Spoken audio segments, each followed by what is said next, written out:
MP के कॉलेजों में छात्र पढ़ेंगे संघ से जुड़ी किताबें। सुरेश सोनी विद्या भारती की किताब पढ़ाने के निर्देश जारी किए गए।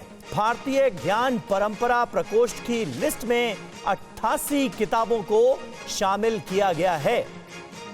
तो ये अहम खबर इस वक्त आपके सामने। मध्य प्रदेश में ये फैसला लिया गया है, जहां के कॉलेजों में अब छात्रों को राष्ट्रीय स्वयंसेवक संघ से जुड़ी किताबें पढ़ाई जाएंगी। यानी एमपी के कॉलेजों में अब छात्र संघ से जुड़ी किताबें पढ़ेंगे। हमारे साथ हमारे सहयोगी शुभम इस वक्त मौजूद हैं। सीधे आपको भोपाल लिए चलते हैं। इस फैसले के सामने आने के बाद शुभम, किस तरह की प्रतिक्रियाएं सामने आ रही हैं और ये फैसला कब से अमल में लाया जाएगा? क्या निर्देश जारी किए गए हैं तमाम कॉलेजों को, जरा बताएं।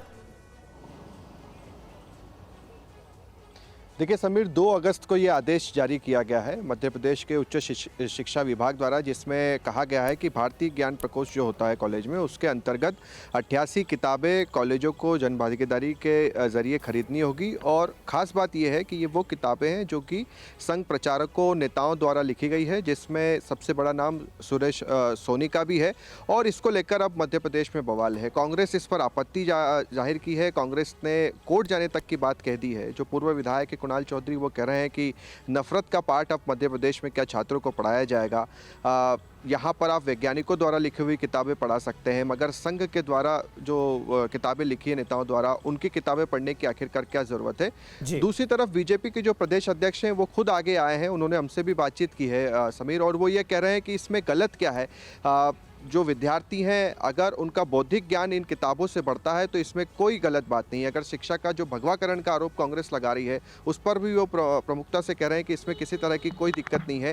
कांग्रेस के ज़माने में अकबर को महान पढ़ाया गया, वामपंथी विचारधारा को महान बताया गया। तो ये सारी चीज़ें तो अब देश में, मध्य प्रदेश में नहीं चलेगी, और यही कारण है कि संघ के द्वारा जो अच्छी किताबें लिखी है उसको हम पढ़ाएंगे। ठीक है, शुक्रिया शुभम आपका इस जानकारी के लिए। शिक्षा के भगवाकरण का आरोप कांग्रेस पार्टी की तरफ से लगाया गया है इस पूरे आदेश के सामने आने के बाद, और कांग्रेस कोर्ट जाने की बात भी कर रही।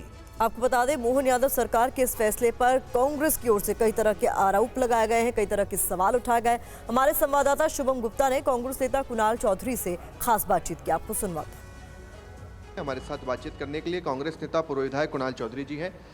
आदेश आपने देखा ही होगा, 88 किताबों की सूची है। संघ के कई नेता हैं, जिसमें सुरेश सोनी का भी नाम है। देखिए, भारतीय जनता पार्टी सत्ता और सरकार में जिस तरीके से नौजवानों के भविष्य के साथ खिलवाड़ करना चाहती है। भारतीय ज्ञान प्रकोष्ठ वो होता था जिसमें कई वैज्ञानिक चीज़ों को रखा जाता था, और जिसके माध्यम से इसरो, नासा, बड़ी बड़ी देश और विश्व की संस्थाओं में हमारे यहाँ के नौजवान जाते थे और भारत का नाम विश्व के अंदर ऊंचा करने का काम करते थे।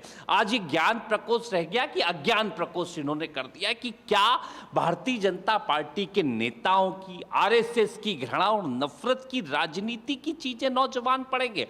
किन परंपराओं की बात कर रहे हैं, किन चीजों की बात करने का काम कर रहे हैं? ये देश विज्ञान से चलेगा या आरएसएस की घृणा और नफरत के विचार से चलने का काम होगा?